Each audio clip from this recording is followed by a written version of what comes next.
I landed in Naples.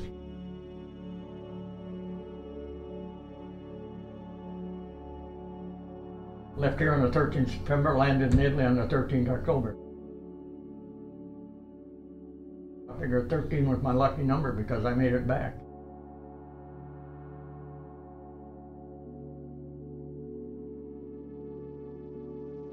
And we finished mopping up Naples, and then we went to 3 crossings of the Volturno River. Then from there to Casino. We was only there a couple of days because we lost almost all our platoon there. Lost most of my men there.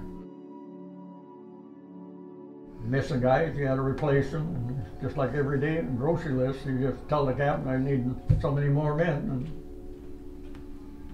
come and go quick.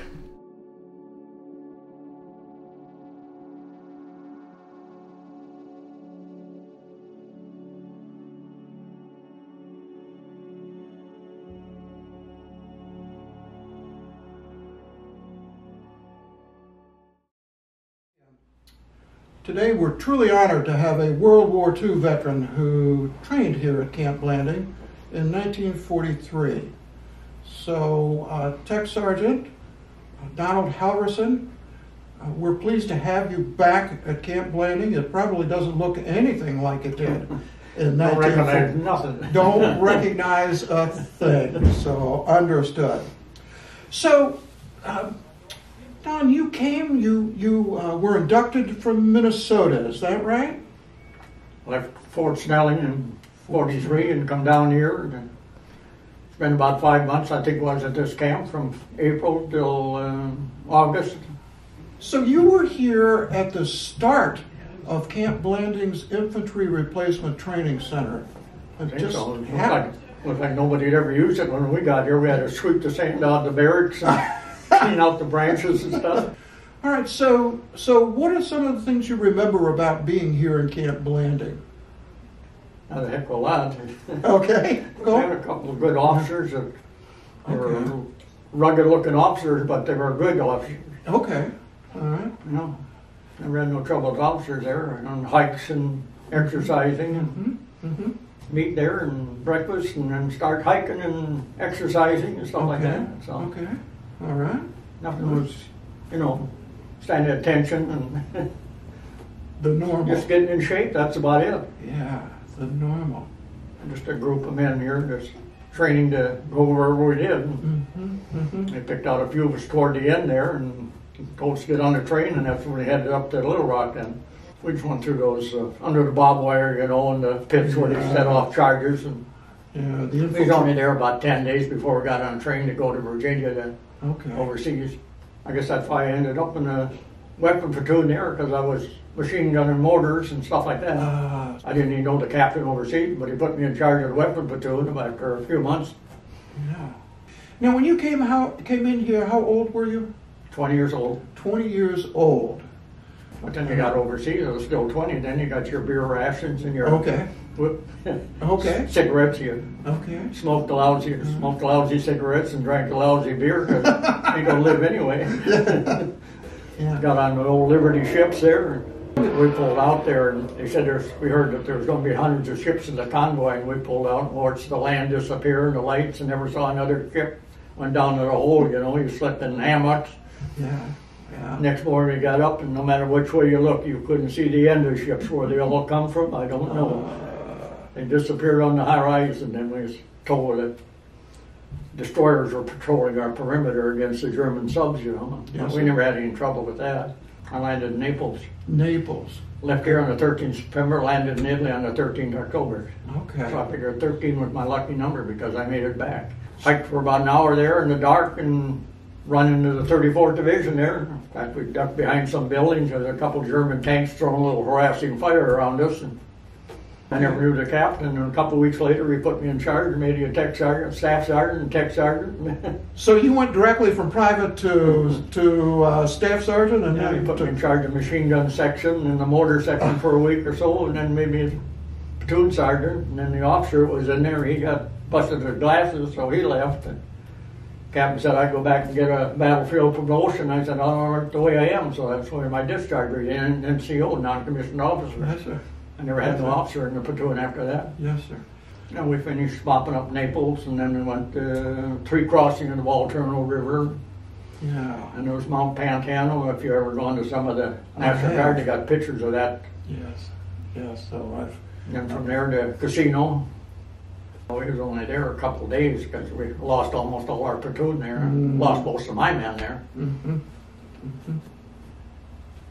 So we crossed the valley. Well, we stood up on a hill there overnight, and then or in the daytime, and when it got dark, then we went down, and 2 tanks went through to get us through the mines. So one platoon was between each tank, you know.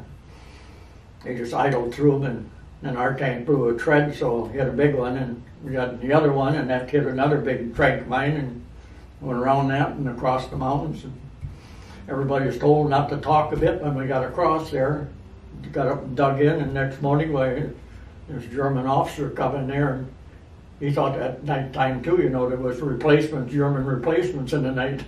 Oh, that's he saw interesting. the guy laying there, and he didn't look like us, and he tapped him and hollered out in German. Everybody jumped up, and he found out he was outnumbered about 2 to 1. There were about 75 Germans there, so they gave up. A couple shots fired, and that was it. When they found out there was 160 of us rather than 75 Germans. Right. Wow, that's interesting. And we worked down toward the castle set above the casino. And yes. Coming up a ravine there, and that's where 1st and 2nd, part of the 3rd got across in the nighttime by the castle. But I left my whole platoon and part of the 3rd still up this valley, and that's where the Germans found out where it's coming from and dropped a bunch of mortars up and down the. So they wrecked most of my platoon. So they took out most of your platoon. Wow. Yeah, killed and wounded. And some guys had to help, so I only had 5 guys left out of 40 when I finally got my guys across. Wow. Wow. I was the last one to run across, and I thought that might be my last day, but I made it. And the captain said, "I thought you were a goner." No, it wasn't much. The guys all knew what they were doing. In movies, you know, they always show them slapping guys, and you never had that kind of stuff. Okay. Everybody knew his job. Yeah. I never had any trouble with anybody. Yeah. Missing guys, you had to replace them. And just like every day in the grocery list, you just tell the captain, "I need so many more men." And come and go quick. When I got across there, then the captain called headquarters, and they said, "As soon as you get dark, get out of there." Oh, so you withdrew. So we went back down across the valley, and that's when the bombers come over. 3 of our bombers come over and blasted right where we were. When they turned, 3 more come over, and we watched them, and then we hiked back a ways, and they hauled us back down to Naples, and got some of the guys that were finally not wounded too bad, and replacement, and got on landing craft, and that's when we headed to Anzio. Anzio. And we landed in Anzio, and that's where you sat there in those drainage ditches, you know, they had them dug all over so that it wouldn't flood their fields, you know, it was a huge valley. Yes, sir. So that's where you stuck for 4 months before we broke out of there. Yes, yeah. I was just lucky, I mean, when you got like Anzio where they had those 280 millimeter railroad guns, and we called them the Anzio Express because the barrels were smooth and the rifling on the shell when they come, it sounded like a freight train. Had one land of 30, 40 yards in front of us, you could park a car in the hole, you know, and one come just a few yards, and there was a dud that went under, pushed the dirt up as it went under us, and that's how lucky we were. So that is lucky. That is lucky. I wouldn't be here today if that thing exploded. Yeah, yeah. But that was a bitch on Anzio there.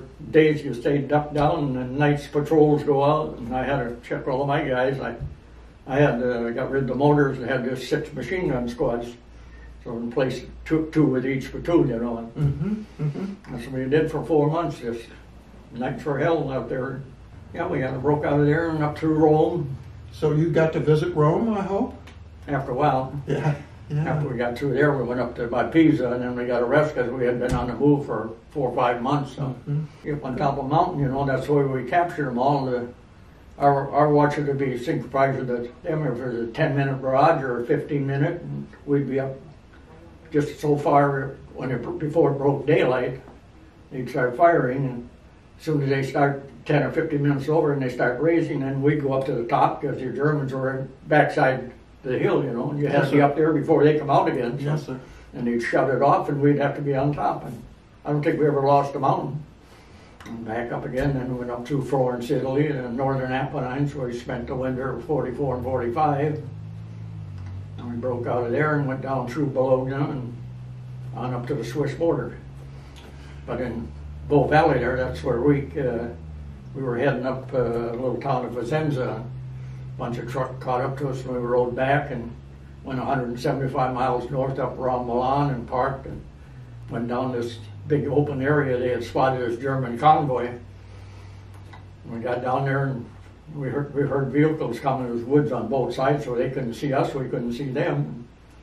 And they got to about the middle there. We watched the guy German on a motorcycle and a couple of command cars with all the German officers in it, and some trucks with the tops for the infantry, and they didn't even pay no attention until they got to the middle of the field and they saw us stand there looking at them. You know, officers stopped and walked up and talked to our officers and went back and hollered at their troops there, and they all come out and threw their weapons in a pile in front to us, and it turns out that was the German 34th Division surrendering to us 34th. Oh, that's so interesting. General Bolte gave us a little souvenir card there. Yeah, that's interesting. And we went from there up to Swiss border, and that's when they hollered out May 2nd that the war was over. It's over. Nice lake down there. We all stripped down and jumped in the lake. We hadn't stepped there until they had to rebuild the whole railroad, you know, bills and everything else to get us down to Naples and home. So we spent about 5 months on the Swiss border. Okay, okay. Were you patrolling then at all? Huh? Were you doing patrols? What were you doing? Just goofing off. Just goofing off. Went up to Switzerland, and then we knew some guys from the motor pool, and about 10 of us hopped on a truck there and went down along the French border to Monte Carlo. We stopped there and had a few beers, and down to Nice, France, and laid on the beach. All the people were just kind of celebrating too, laying out there. Sure, sure. Come back, that's all we did, just kill time until the railroad got up there and took us down to Naples and home.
Janet's coin, the way we think about that is if I see you sometime in the future and I ask you if you have your coin, if you don't have that coin with you, you got to buy me a drink of my favorite beverage. I'll keep it in my pocket then. So